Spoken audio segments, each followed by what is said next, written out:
এর আগের ভিডিওটাই তোমাদেরকে দেখালাম যে এই শাড়িগুলো থেকে আমি কিভাবে ব্লাউজ পিসটা কেটে বাদ দিয়েছিলাম।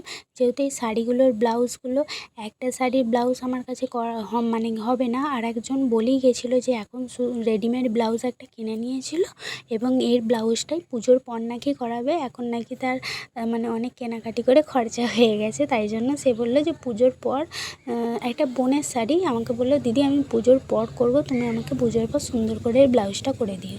তাই এরপর দেখো যে শাড়িটা ছিল সেই শাড়িটার ধারগুলো আমি মুড়ে নিচ্ছি, কারণ এর মানে পাড়ের পরে যে শাড়িটা থাকে একদম বিচ্ছিরি থাকে, কারণ ফুটো ফুটো অনেক থাকে।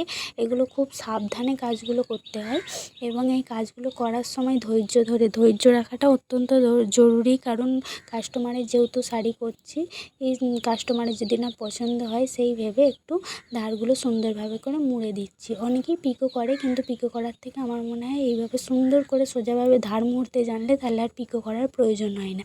পিকো করতে গেলে আলাদা করে চাপ হলো, ও তার থেকে বরং এইভাবে সুন্দরভাবে যদি মুড়তে শিখে যায় কেউ, তাহলে আর তাকে পিকো করা লাগে না। যাই হোক, দেখো আমি এইভাবে প্রথমে মুড়ে নিচ্ছি। মুড়ে নেওয়ার পর তারপরে মায়ের সঙ্গে ঘরতে বাজ করে বকছিলাম, বকতে বকতে কাজগুলো করছিলাম, তাই মুখটা নড়ছিল। যাই হোক, সেটা তোমরা ইগনোর করো। এরপর দেখো যে কোমরের কাছে যে পাটটা থাকে, যেটা থেকে শাড়িটা শুরু হয়, সেটা আমি কী করছিলাম, সুন্দর করে মুড়ে নিচ্ছিল।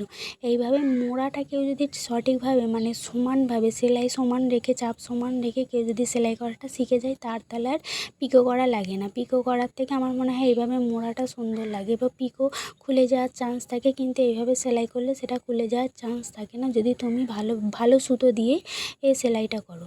ভালো সুতো দিয়ে সেলাই করলে তো সেলাই খোলে না, কিন্তু পিকো খুলে যায়। আমি অনেক শাড়ি আমার কাছে দিয়ে গেছে যেগুলোর পিকো খুলে গেছে, তাই জন্য আমি ভালো করে মুড়ে নিচ্ছি। পিকোর চেয়ে মোড়াটা বেশি ভালো। এরপর দেখো যে পাড়টা কীভাবে বসাবে। পাড় বসানোর একটাই নিয়ম, সেটা হচ্ছে যেখান থেকে পাড়টা শুরু হচ্ছে সেইখান থেকেই সেলাইটা তুমি করবে, এটাই হচ্ছে। এবার পাড় বসাতে বসাতে যখন পাড় বসাবে তখন মানে দুটোই যেন সমান থাকে, আর শাড়িটা একটু বেশি রাখবে আর পাড়টা একটু সরিয়ে সেলাইটা করবে। কারণ অনেক সময় এমন হয় যে সেলাই করতে করতে সিল্কের শাড়ি হলে সেটা বেরিয়ে যাওয়ার চান্স থাকে, এবং নিচেটা কি মেশিন সেলাই করে, উপরটা কী করবে, পুরো হাত সেলাই দেবে।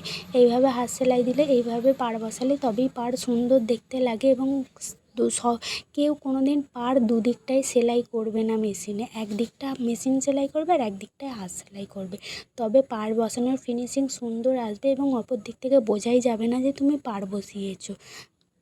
এইভাবে পাড় বসালে দেখতেও সুন্দর লাগে। যাই হোক, আজকের ভিডিওটা এইটুকুই। এই ভিডিওটা তোমাদেরকে কেমন লাগলো জানিও। তোমাদের যদি এই ভিডিওটার মাধ্যমে কোনো সাহায্য হয়ে থাকে, তাহলে অবশ্যই আমাকে একটা থ্যাঙ্কস জানিও, আর ভালো লাগলে ভিডিও লাইক কমেন্ট শেয়ার করো। ওকে, আজকের জন্য